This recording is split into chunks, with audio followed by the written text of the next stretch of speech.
said like you're doing some neural rewiring in like the first part. What does that include? Mm.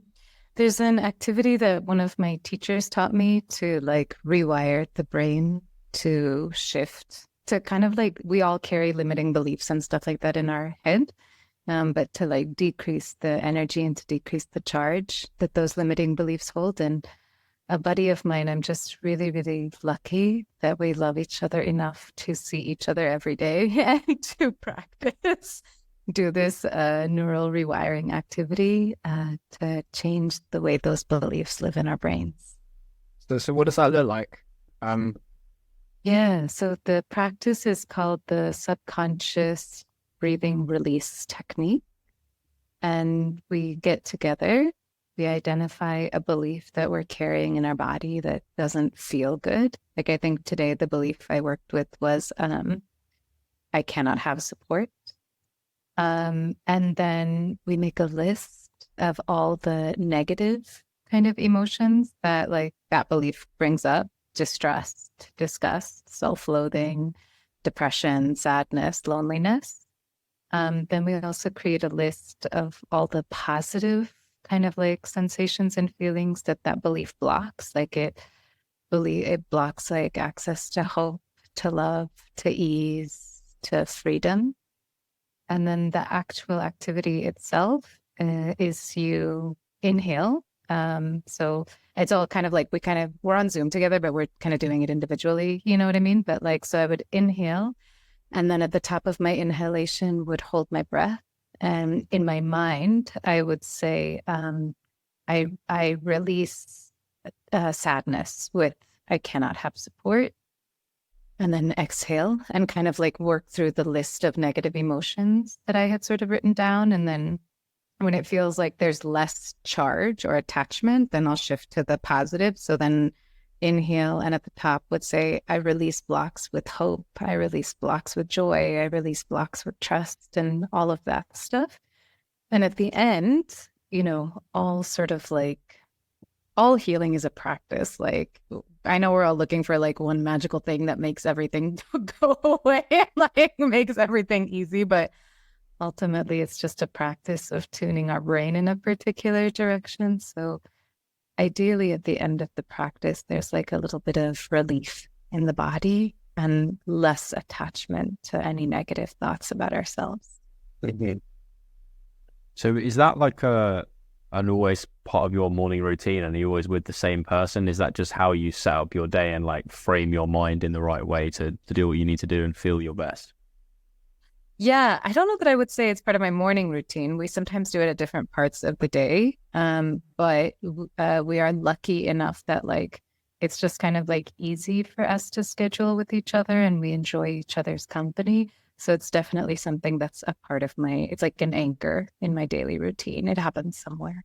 I mean, I imagine it's quite helpful. Me and Joel joke about having morning demons. It's like there's automatic negative emotion from just waking up that you don't want to conquer the day. And I imagine with that self-reflection, it kind of allows you to be your best self throughout the rest of the day.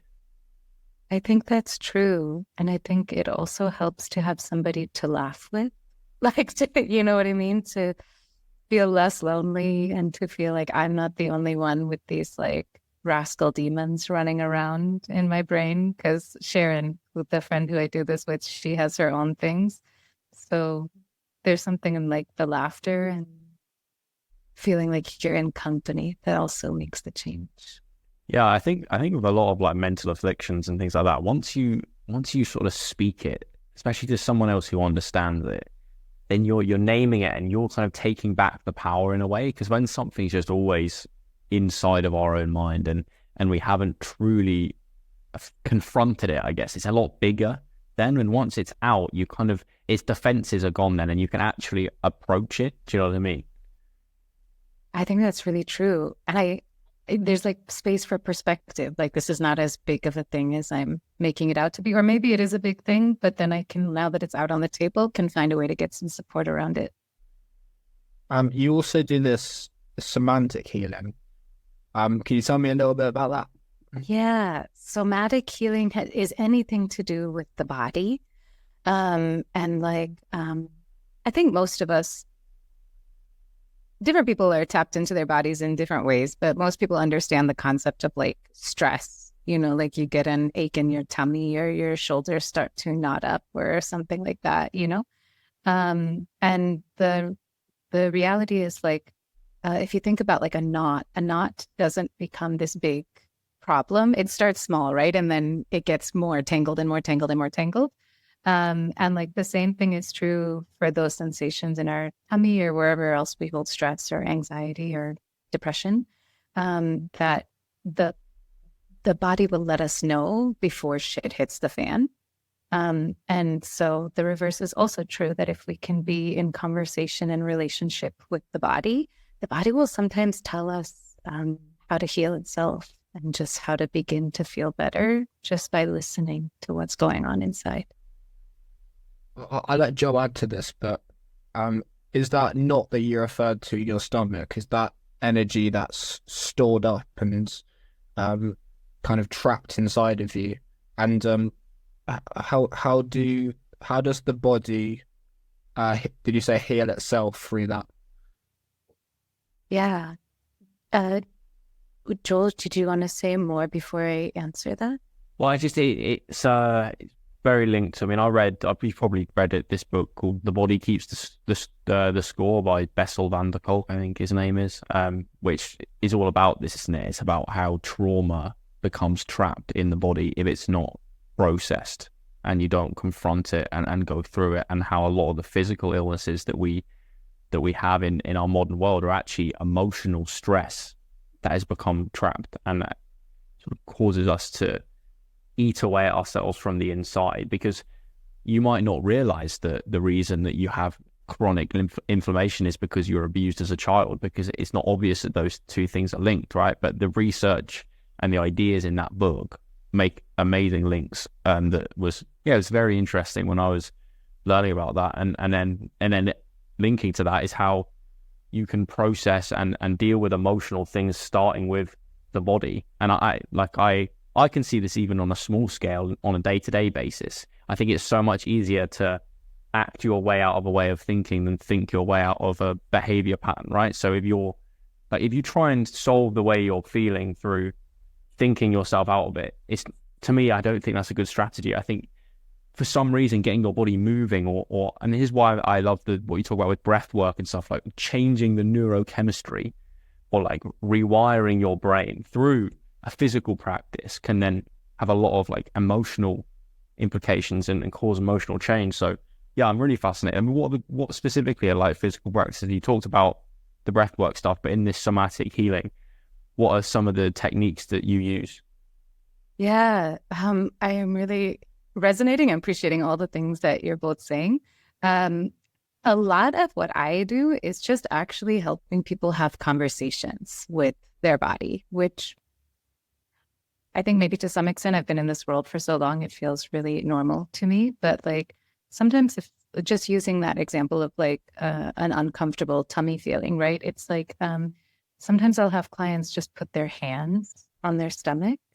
And a lot of times with that, there will be a little bit of a shift and a little bit of a change, because one of the things about, we haven't defined trauma, but like one of the things about trauma or anything that's stored and trapped in the body is stuff only gets stored when you're trying to hide it away. It's almost like the body becomes like this rug that you're trying to sweep everything underneath, and then everything starts to feel really gross because you're not able to process it and let it clear the room. So the first thing that I will often have clients do is just make physical contact with the part of the body that is feeling some type of discomfort. And a lot of times what people will find is that with a little bit of attention and with a little bit of presence, things start to calm down, things start to settle down, in part because even like the hand is oftentimes warm, and warm, like physically, if you think about like warm things, they can be very soothing. And then I'll ask people to be in conversation. So just ask like, if, what is one thing that your tummy wants to hear right now? And you'd be surprised at how often like people have like this answer that comes out of nowhere. where it's like, you know, my tummy just wants to hear that everything's going to be okay, or my body just wants to hear that it's not my fault. And then, you know, I think it varies client to client, but like conversations emerge and information emerges that that wasn't consciously known. And then once that information starts to become clear, then we can do something with that information. Yeah, it seems to be sort of like a process of like reconnection with your own body, because I don't know if this is just me thinking or something that I got from the book, that during a traumatic experience, a coping mechanism that the brain does or the mind does is disconnect from your body or disconnect from your sense of self, because what you're going through is too traumatic for you to be there with it. And then I wrote it down here, you mentioned about presence and attention. Is that the same thing? It's not just like you're disconnecting from the body physically, but you're disconnecting from the experience that you're going through, because you don't want to confront it because it's painful. And then what the process you seem to be explaining is you get people to, in a small way, they don't have to confront the traumatic experience or go through that, but it's just recognizing that there is discomfort there. And in doing that, a soothing process begins. And you can look about on that small scale of someone who has like an upset feeling in their stomach, but then that then extrapolates out to wider issues, and like how a lot of trauma is, the only way it can be healed is through confrontation. Which is, yeah, I'm pretty interested. Like, how did you get into this kind of stuff? I mean, what's your story in terms of discovering methods of self-healing and self-discovery and reconnection and all that nice spiritual stuff? Like, give me a little, like maybe an elevator pitch if I sort of just met you and said, how have you gone from being a baby to talking about this stuff so eloquently? Like, what's that process? It was completely accidental. It was like so completely accidental. I was in a completely different career trajectory. I started off as an actress and was just kind of like going on like Sprite auditions, you know what I mean, living in Los Angeles. And then hit this kind of like, what the fuck am I doing with my life moment? And I have an uncle who killed himself. So suicide and suicide prevention has always been something that is like very close to my heart. So I started volunteering in suicide prevention, and I was like, oh, I'm good at this. Like, it's easy and it's kind of fun. And I think that like a teacher of mine once said, we all have something that we're good at. And I like think about this buddy of mine who she's a brilliant like businesswoman in like the hospitality industry. Like as she was at one point, I think in her career, like tasked with going to India and developing like Caesars, like the Caesars hotel chain in India. And I was kind of like, I could never do what you do. And she was like, I could never do what you do. And I was like, oh yeah, that's true. So yeah, the simple answer is it was an accident. And then it was easy. So I kept doing it. And you specialize in trauma. What is like the common causes of trauma, and what does that kind of look like? Because it's quite, I know we talked about the body parts of it, but isn't it quite psychological as well? It's kind of like an image that's sort of repeating itself back in your head. That'd be my interpretation of it. Yeah. So the type of trauma that I tend to work the most closely with is intergenerational trauma. So the type of trauma that's handed down generation to generation. And I think that, one of my favorite scientific facts, which is so geeky, but so cool, is that we all existed in our grandmother's bellies. So like me, for example, when my grandmother was pregnant with the person who would become my mother, when she was 5 months pregnant, the eggs that became me and my siblings were all formed at that time, which means that like I existed in like mid 1953, right? Was like when the egg that would become me came. Wait, so when your grandmother is producing her child, there's also a smaller child being developed in that child's egg, like as kind of development. Yeah. So like when my mother, my amma, when she was a fetus, right? So she's forming in my grandmother's belly, the ovary, like her ovaries and eggs and like her reproductive system came online and was formed when my amma, when she was 5 months in the fetus, like as a 5-month-old fetus, right? So then that egg was me. So, like, and like, yeah, that's like wild to think about. Like, is it like the Russian I forgot what they're yes, called. Like, those dolls. yeah, Russian dolls where there's one inside each other. Does that mean you can't take that one step further and then there'd be like another smaller one? No, it stops there. Yeah, it's just the 3 generations deep. Yeah. Like, as you're saying, yeah. But so that means that like the things that my amama, my grandmother, was dealing with in 1953, whatever the daily stressors that she was facing and navigating, right? Like her body and its blood pressure, its cortisol levels, all those different things would have had an effect on her fetus, which also would have had an effect on the eggs that were inside that fetus, which is me. And the way we respond to different things. So like, I think trauma is it can be like a really big word, but like at its simplest, it's when we have like an experience that we're not sufficiently supported in, like that we can't cope with, that we can't hold, which then requires this kind of like response of like disconnection, dissociating, and kind of like hiding from the thing. And our reaction to the things that happen to us, they're all kind of like, not all, but like genetically triggered. So for example, what's a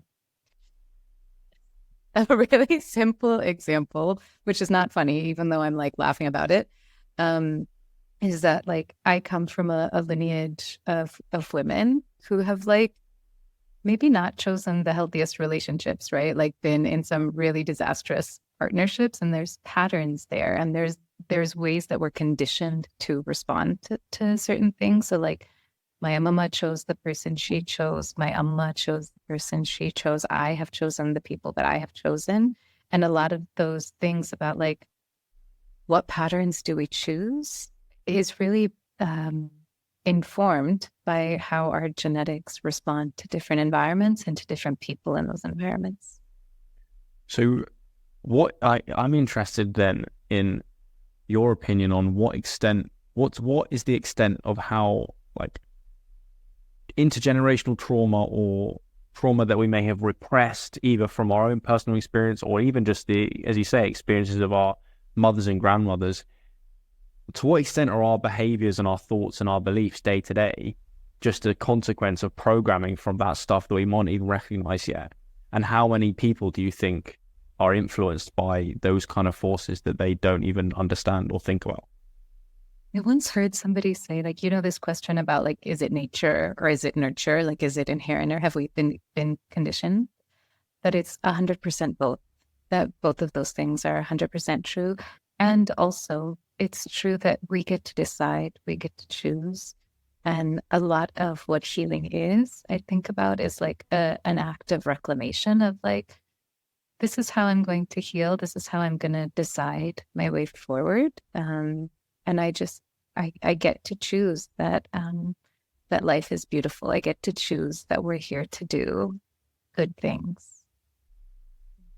Yeah. Okay. So is your answer then that there are certain forces that are maybe out of our control that try and pull us in certain directions, but through a process, I think, of like waking up to our own agency, we can then choose using our own sort of conscious will. Is that like accurate to what you were trying to explain? Yeah. I think, yeah. What? Go ahead. Well, I was just say, you go.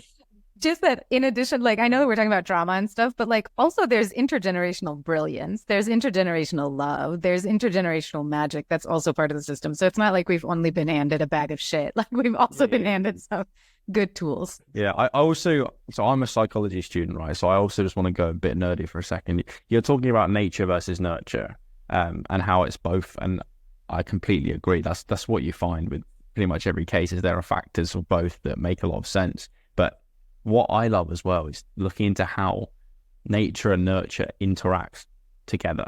So there was a study, they looked at this in mice models, but I can see it just in humans of things I've read about and experienced in my life. But they took these rats, right, of mice. It was one of those two.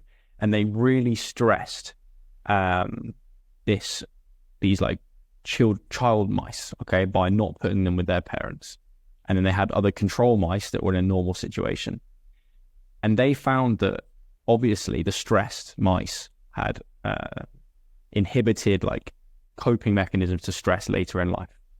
But what they found, which is really interesting, was the sort of stressed mice, their children had inhibited coping mechanisms without going through the trauma themselves. And they looked at it on have you heard of epigenetics? Yeah, they looked at it on an epigenetic level, which I'll explain for the people listening who won't know, that like there are it's a certain combination of chemical groups that attach to our DNA that control how much of our genes and what genes can be expressed, which kind of code for all of our biology.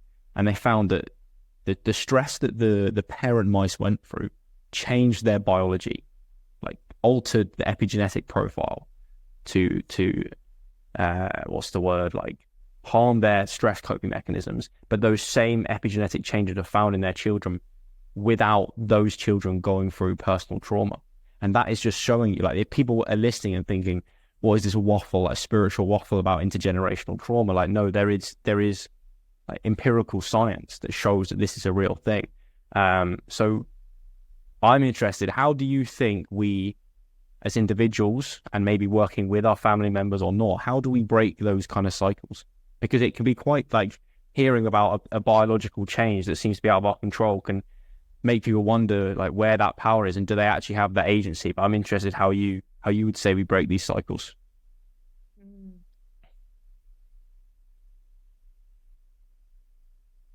There's an answer coming. I don't have like any scientific research to back it up, although I'm sure studies exist.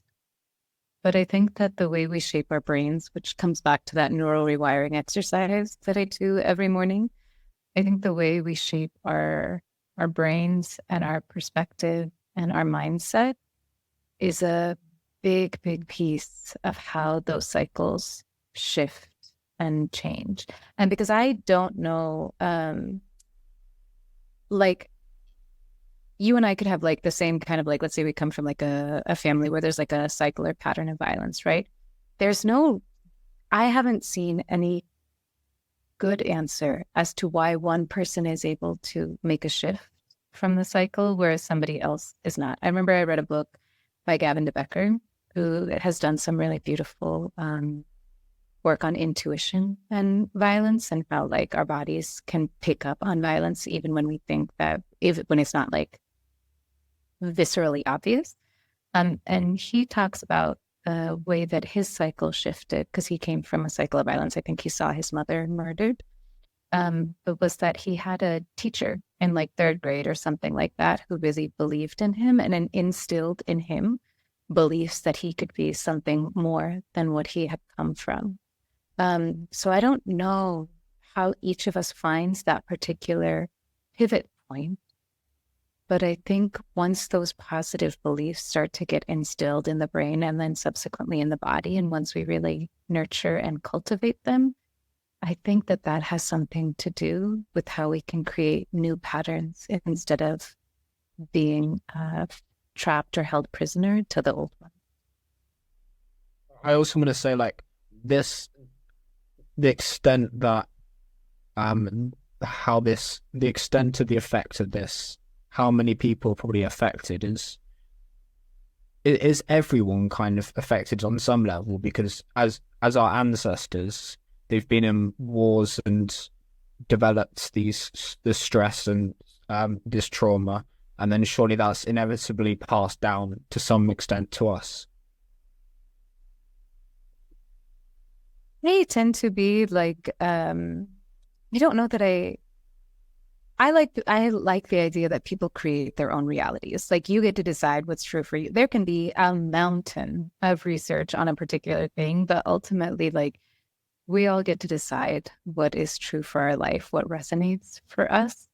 I do think that intergenerational trauma and all that stuff is like sort of like ever, it's never present. Like stuff is everywhere. Everybody's been touched by something, just like how I said earlier, like when I mentioned that my uncle had died by suicide and I saw both of your faces change a little bit. Like we all know somebody who knows somebody who knows somebody. Like we're connected in that way. And I think that the extent to which it maybe shapes or informs any one of our lives, that's up to us to make those judgments and those decisions. It's interesting because I think that something funny about life is that there are beliefs that aren't necessarily objectively true, but are helpful. And there are beliefs that are probably closer to some kind of scientific objective truth that actually aren't helpful. And I think the free will, conscious agency perspective is a great example of the probably not exactly objectively true, but if you want to live a happy life, you probably should believe it. Which is one of those exceptions to the rule that in life you should follow truth. But then you get into the question of, what do you mean by truth? But we'll talk about that another time. But that is it. That's it in it. Like there are so many factors and there's research that's kind of tried to criticize and discount this idea that we have control over our own thoughts and our beliefs and our actions. But actually, I think we can also get too caught up in the weeds of that. And when you take a broader outside perspective and ask yourself, okay, what does it actually feel like to be a person? Well, I feel like I make my choices. I feel like I control what I believe in. I feel like I drive my own actions. So the objective truth or whatever some scientists might say about me and my brain, to me, as a phenomenal being, like having an experience, doesn't matter. Right? What matters is that I believe I control what I do because that's what it feels like. And that is the life philosophy and the approach that will lead me to better outcomes for like myself and the people around me. So yeah, I love that. I mean, if you read Joe Dispenza's Breaking the Habit of Being Yourself. I don't know if I've read that book, but I have read works by Joe Dispenza and really yeah his work. I mean, that book I read at, I must have been 15. And that was like the first book I read that like I went from being like a normal teenage boy to this weird bloke I am now. And that but that was one of the catalysts, because I mean, I should give it to you, Jacob, sometime actually, because he probably would find it interesting. And he talks about how thoughts have energy, and how you can actually like it sounds like such spiritual woo-woo waffle. Do you know what I mean? Like most of the world, but honestly, like you go to some weasel that just out in the world and they listen to that and just think, what is this bloke on about? But it's the way this guy explained it, and he talks about sort of, he went on a molecular, like particle level out to how, we control, when we think about something, it changes the charge in our brain, and that it affects the energy and all of this. I'm like, yeah, it's true, mate. And even if you want to say to me that that's not scientific or whatever, do you know what? I don't care, because it makes my life better believing it, So all this to say, I think we're having a good conversation here, and these are the conversations that people need. I am now read about 15. Yeah. It's just better, isn't it? It's true, man. It's true. Yeah. What's your thoughts on that? Your thoughts on energy?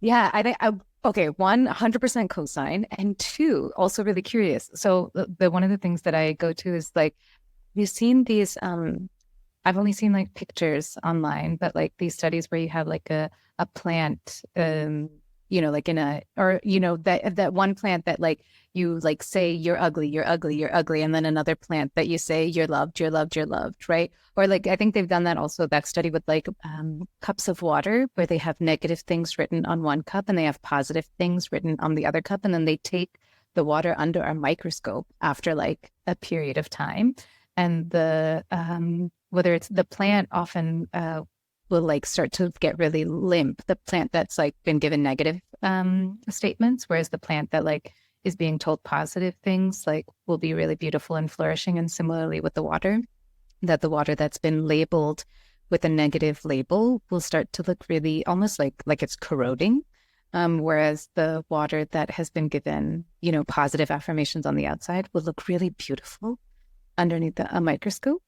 And I think some of these things are sort of like, you know, how they do like these research studies that say like drinking water is healthy for you. It's like, how many studies do we need to know that like people will like thrive better when you're told you're wanted, you're loved, you know what I mean? Like you have something to offer, you're valid, you're valuable, as opposed to this idea that like no matter what people tell you, you'll be fine. It's like, no, like that stuff has an effect on us.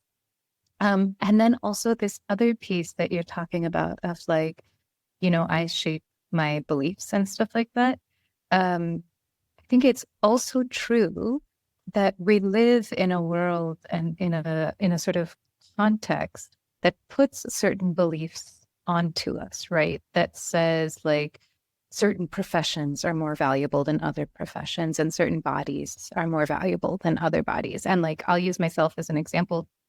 I grew up when I was like, like relatively bone straight, I would say. And then like when I was like 20-ish, I knew that I was not completely straight.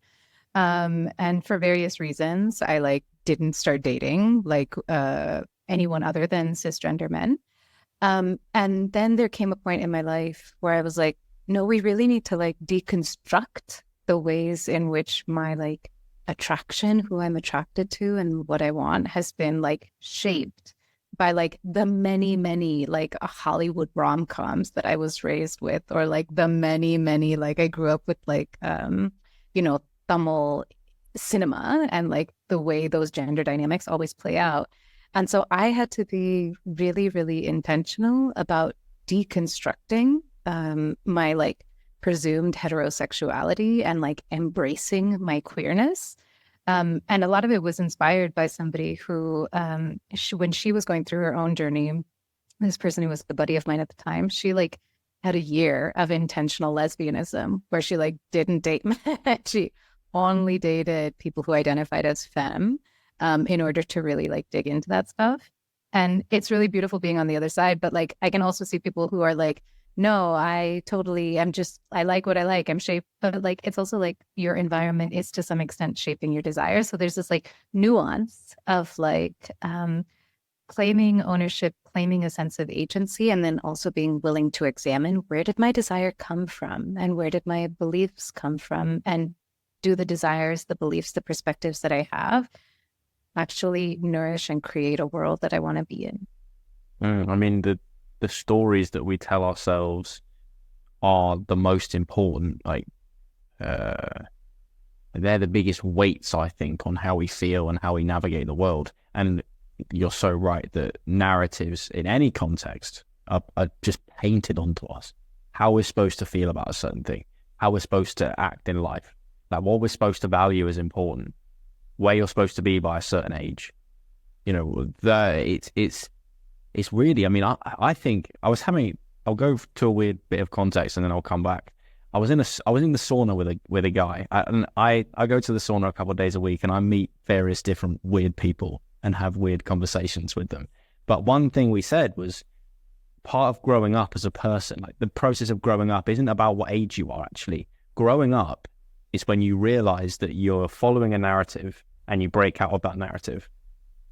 So like that's like having, like you talked about earlier, having a what the fuck moment, right? Of realizing I don't want to be, I don't want to follow this narrative that's been painted on me by some education system or by like the media that I've been forced to consume, or like the materialism and the consumerism around me that wants me to desire certain things. Like I want to do this thing, and I don't, you know, my parents disapprove and my granddad shakes his head or the world rejects me. I don't care, because this is what I want to do.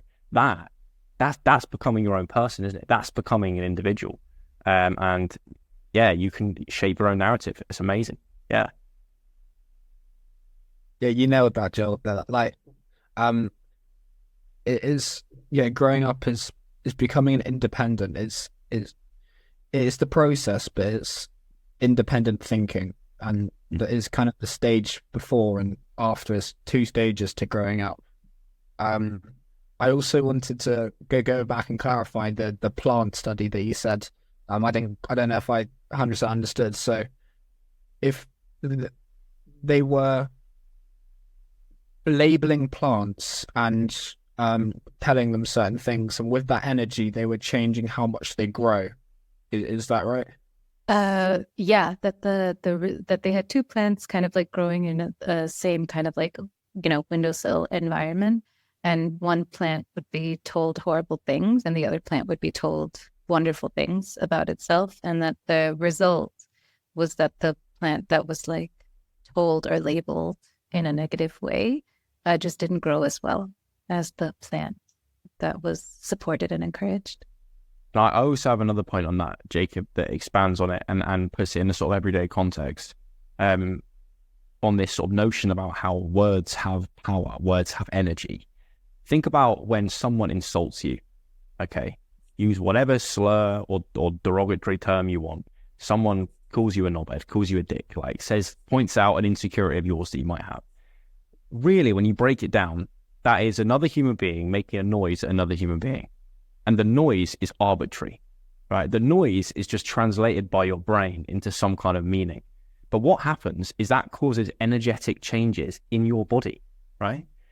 When someone becomes confrontational with you, they just made a series of noises at you and their body language has changed, and it has been small little micro expressions that your brain has translated and picked up into a meaning. But then that has created different energies in your body. Your heart rate increases, right? You get a dry mouth. The blood might rush to your muscles, and more glucose is secreted from your cells in the pancreas to give you energy to either fight this person or run away or whatever it is, right? And then you think about that from a positive perspective. When you're having a really uplifting, engaging conversation, right? All that's happening is 2 human beings are making noises at one another. And there's some kind of narrative that you're going down in this conversation, and you're learning from each other and you're lifting each other up and you're spreading that positive energy. Well, what happens? There'll be neurochemical changes in your brain, right? Your dopamine, serotonin will go up, oxytocin will go through the roof. You'll feel loved, and that's energy, right? That's certain neurons firing in your brain and certain neurons not firing in your brain. That's hormonal changes. That's the blood flowing in different directions. Like it's energetic, because that's how. And people just think we say things and I just feel a bit different. Like it's the words that have that power. Like words cast a spell. That's why we call it spelling, right? That's why we spell out words, because it's real, mate. That's brilliant. Yeah. It's true, man. Yeah, but so what's the solution? Like, can you prevent these? Can I prevent my heart rate going up if someone's insulted me? Because if we're the master of our own reality, can we choose to take what we want from it? And because if it's going to happen anyway in our biology or in our psychology, like, can we prevent it? I think I'll say 2 things. First, I'm going to lead you through an exercise and we'll see how it works. I'm not going to be able to do it with you because I've got this microphone in my hand. But I'm going to have you hold up one hand, just like this, and if you're listening, you can do this as well. It's just holding up like an open hand, like you're going to give somebody a high five. And then with your other hand, hold out like one pointer finger. And then you're going to pretend that the open hand is like a newborn baby's hand. And then the pointer finger that you've got is like a grown-up adult's hand. So these are two hands from different bodies, right? So if you take an adult finger and you put it into a newborn baby's hand, so I'll have you just go ahead and put your finger, yeah. And then what does right? Like the newborn baby hand will close around an adult finger because human beings are wired for connection.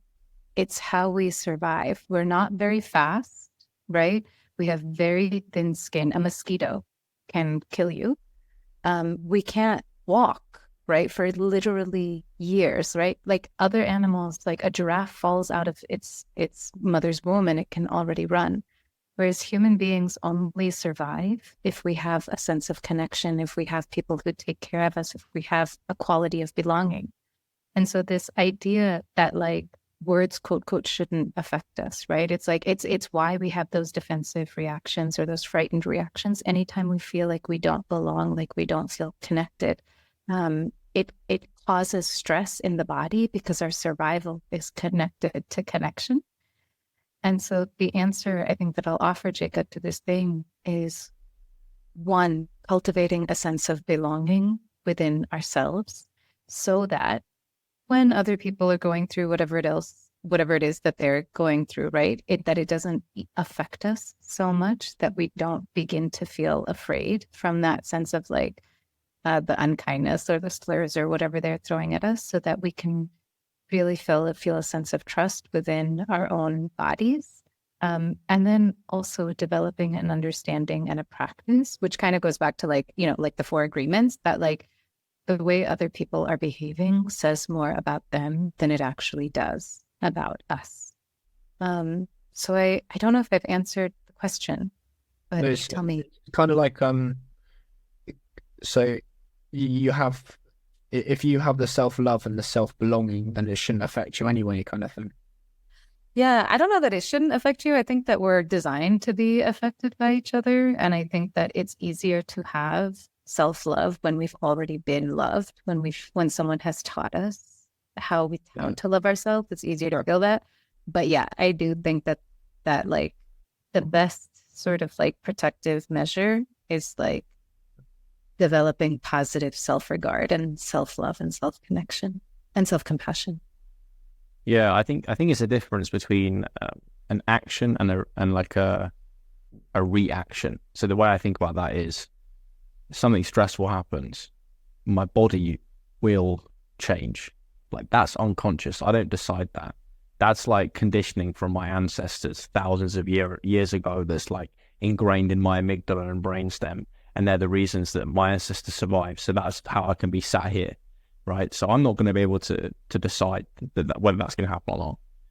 But I have this crazy prefrontal cortex that gives me this sense of self and this self-awareness that allows me to be aware of what's happening and, like we were talking about, change the narrative, create a reaction or a response to that, and actually be like, okay, I'm feeling this thing.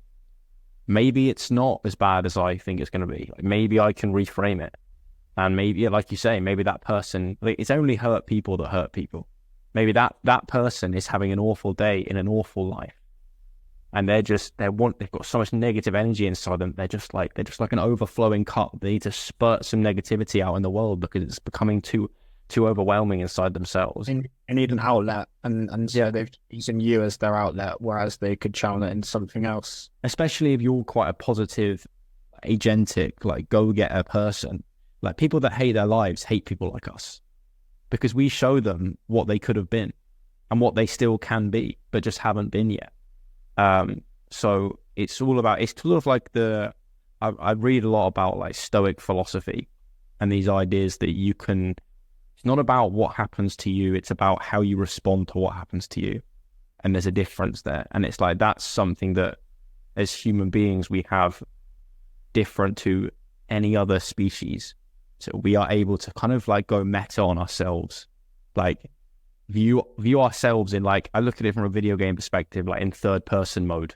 You know what I mean? Like, we can visualize ourselves walking around, doing things, feeling things from like this meta perspective, and then decide how we should think and act on that. And then obviously this is not an overnight thing. It's a process that you have to wake up to and then practice and practice and practice. I mean, there's an idea that I really like called the mindfulness gap, and I can't remember where I heard it from, but this guy was basically saying that every time you have some kind of spiritual practice, like meditation or breath work, or just something that engages you in flow in this moment, he said it builds something that he called the mindfulness gap, which is when you think something automatically, you have a very small fragment of a second to decide how you act on it. And people that are unconscious to themselves, their mindfulness gap is so quick that they'll think something like the morning demons will whisper in their ear as they wake up in the morning, and they don't even have time to pause and reflect. And the more that you deepen your awareness through mindfulness practice or spiritual practice or whatever, you extend that mindfulness gap. So a thought can fly into your brain that doesn't serve you, and you have more of an opportunity to go, whoa, whoa, whoa, whoa, whoa. We're not accepting that for us. And that's what, like you said at the beginning of the conversation, this practice that you do, trying to like neural rewiring or whatever you called it, like you're recognizing that you're increasing that gap, right? You're using your mindfulness gap of when like you recognize a belief that you've got that isn't serving you, and saying, whoa, I don't want to live with that. Like that's not, and that's the same thing. Like these beliefs are going to rise up within ourselves. It's just part of the human condition. It's a feature, right? But you are then going meta on yourself and processing that and acting on it, like using your own magic for your own awareness to change what you're feeling and believing. And I think that's something that people can think about and really like. If you adapt that philosophy into your life, that you can, there's a clear gap between what happens to you that's out of your control and what you do about it, then everything could change. Joe, you said about like third person, viewing yourself in third person. Is that something that we should be doing or not? You should is a strong word that I think should be banned, but I think it's a human skill, right? That's one of the things that expanded us as a species beyond all the amazing birds and bees and trees around us, right? Is that we can, as a function of our prefrontal cortex, actually, we can create artificial selves, right? That then can live out lives and die so we don't have to. And that's a great way I like to think about it. So going meta on yourself is like, you know that your name is Jacob and you live where you do and you have your own life and you're however many years old, you have a certain set of skills and a certain set of goals. And you can visualize, like in the little computer game in your brain, you can visualize Jacob doing things for years and picking up certain habits and avoiding certain impulses. Like you can play that out in your mind. You can go third person on yourself and you can think about those different conceptualizations of yourself and be like, okay, what do I want to follow? Other animals can't do that. Like dogs don't have dreams for their career.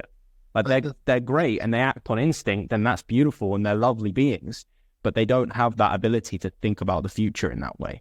Are these skills even real? Like, well, then we need to talk about what real means, mate. Yeah, but like you said, like these artificial cells that I'm visualizing, like there's basically loads of different paths and you can choose which you want to do. It's not going to look like that, really, though, is it? How do you know? Like, because there hasn't, like, the part.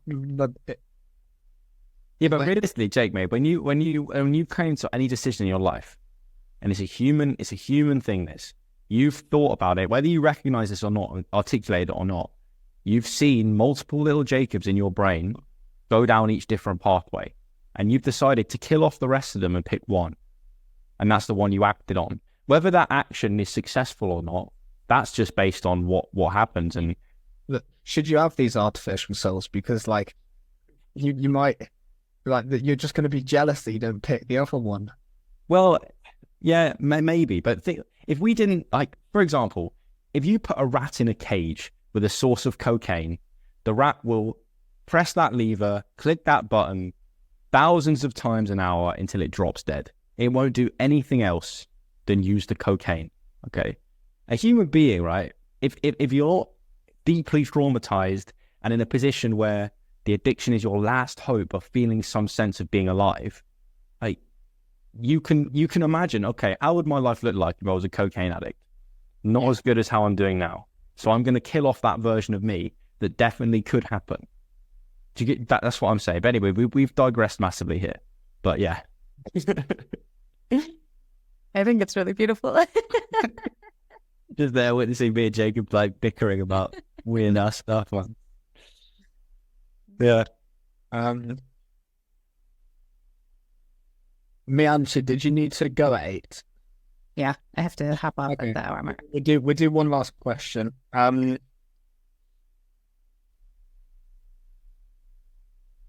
You seem like the way that you kind of approach like this conversation, you're very like, I notice how calm you are, how delicate you are in your speech, and like how precise and stuff you are. how do you? I know you do these like self reflections and stuff like that, and every morning. But how have you kind of got to this overall sort of peace, and that's kind of it, because I felt it kind of rubbing off, and like it's something that we haven't experienced with a guest before, and your overall kind of demeanor of peace. Yeah.